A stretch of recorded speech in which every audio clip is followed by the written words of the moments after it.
मेरे प्यारे बच्चों, जो भी लोग मेरे चैनल पे ये कहानी सुन रहे हैं, कृपया करके आप उसे लाइक, शेयर और सब्सक्राइब ज़रूर कर दें। आज हम आपको एक मोटिवेशनल स्पीच देने जा रहे हैं, जिसका शीर्षक का नाम है गलत का साथ। इसमें आपको बहुत कुछ सीखने को मिलेगा, जो आप देखिए। ये कहानी है मनीष नाम के लड़के की, जो मध्यम वर्गीय परिवार में पैदा हुआ, जो 12 क्लास तक टॉप करता जा रहा था। कमाल का बच्चा, पढ़ने लिखे में आगे था। फैमिली को उस पर बहुत गर्व था। फैमिली को लगता था कि ये बच्चा जब बड़ा हो जाएगा तो कुछ कमाल करेगा, हम लोगों की ज़िंदगी बदल देगा, हमारी फैमिली में खुशियाँ ही खुशियाँ आएगा, सब कुछ बदल देगा, सिर्फ़ और सिर्फ ये लड़का। लेकिन वे लड़का जब 12 क्लास पास करके कॉलेज में गया तो उसकी लाइफ बदल गई। उसके आसपास ऐसे दोस्त आ गए जिन्होंने उसे बिगाड़ के रख दिया। देर रात तक पार्टी चलने लगी। घर वालों से झूठ बोलकर पैसा मांगने लगा। घर वालों को समझ में आ रहा था। उन्होंने एक दिन उसे समझाने की कोशिश की, लेकिन मनीष ने घर वालों को डांट दिया कि आप मुझे ज्ञान मत दीजिए, मुझे सब कुछ मालूम है और आपकी ज्ञान से बात नहीं बनेगी। आप शांत रहिए, मैं अपनी ज़िंदगी सही से जी लूँगा। घर वालों ने कुछ नहीं बोला। 1 साल के बाद में जब रिजल्ट आया तो मनीष एक सब्जेक्ट में फेल हो गया, और जहाँ ये फेल होने वाली बात आई, वहीं ये बात इसके ईगो को हर्ट कर गई कि जो लड़का 12 क्लास तक टॉप करता रहा, आज वो फेल कैसे हो गया। वो कॉलेज में जाते ही फेल कैसे हो गया। और ये जो फेल होने वाली बात थी, इसके मन में, इसके दिमाग में इतना घर कर गया कि ये घर में बंद हो गया, एक कमरे में रहने लगा। घर वालों से बात करना बंद कर दिया, दोस्तों के फ़ोन उठाना बंद कर दिया, यहाँ तक कि बाहर आना जाना बंद कर दिया। यानी मनीष धीरे धीरे डिप्रेशन का शिकार हो रहा था। उसे लग रहा था कि उसकी लाइफ में यहीं पे ब्रेक लग जाएगा, सब कुछ खत्म हो जाएगा। मनीष जिस स्कूल में पढ़ता था, जहाँ से 12वीं की परीक्षा पास की थी, वहाँ के प्रिंसिपल को ये बात किसी तरीके से मालूम चल गई।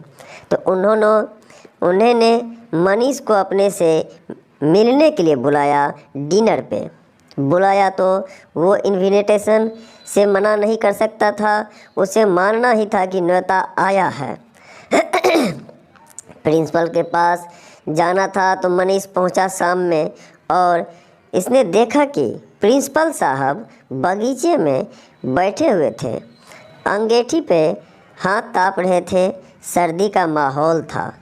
ये भी जा कर बैठ गया और सर ने पूछा, क्या हाल चाल है बेटा। तो मनीष ने कुछ नहीं बोला। 10-15 मिनट तक उन्होंने बीच में कोई बातचीत नहीं की। तो प्रिंसिपल साहब ने सोचा कि क्या अलग किया जाए। उन्होंने आग में से एक कोयले का छोटा छोटा टुकड़ा जो जला रहे थे, धधक रहे थे, टुकड़े को मिट्टी में फेंक दिया। जैसे ही उसे मिट्टी में फेंका, थोड़ी देर तो धधका और उसके बाद बुझ गया।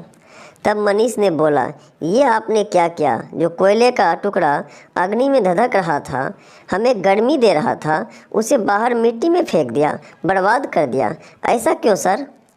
तो प्रिंसिपल सर ने कहा कि बर्बाद कर दिया, कौन सी बड़ी बात हुई, वापस इसको ठीक कर देते हैं। उन्होंने उस कोयले के टुकड़े को उठाया उस मिट्टी से और वापस उन्हें आग में डाल दिया।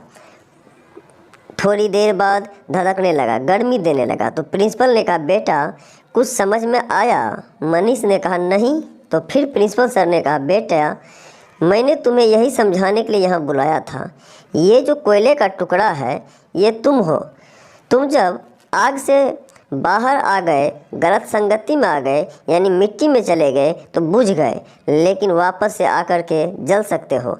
लेकिन शर्त ये है कि जब अंगीठी में वापस आना होगा, अपनी लाइफ स्टाइल बदलनी होगी, अपने दोस्त बदलने होंगे। बस इतनी सी बात तुम्हें समझाने के लिए यहाँ बुलाना चाहता था। मनीष को सारी बात समझ में आ गई, उसकी लाइफ स्टाइल बदल गई। तो मित्रों, इस कहानी से हम आप लोग को यही सीख देना चाहते हैं कि जो बच्चा 12th क्लास तक टॉप करता रहा और वो कॉलेज आके फेल कैसे हो गया, तो जब तक आपका संगति का प्रकोप रहेगा, संगति का असर रहेगा, आप जैसे दोस्तों के साथ रहेंगे वैसा ही गलत काम सीखेंगे। अच्छे दोस्तों के साथ रहेंगे तो अच्छे काम सीखेंगे। इसलिए आज से सभी लोग अपना प्रॉमिस करें कि आप लोग गलत संगति छोड़ देंगे और अच्छे संगति को पकड़ लेंगे, जिससे कि आप अपने उच्चतम पथ पर चलते रहें। तो आज के लिए बस इतना ही। धन्यवाद। और जाते जाते मेरे चैनल को लाइक, शेयर और सब्सक्राइब करना ना भूलें।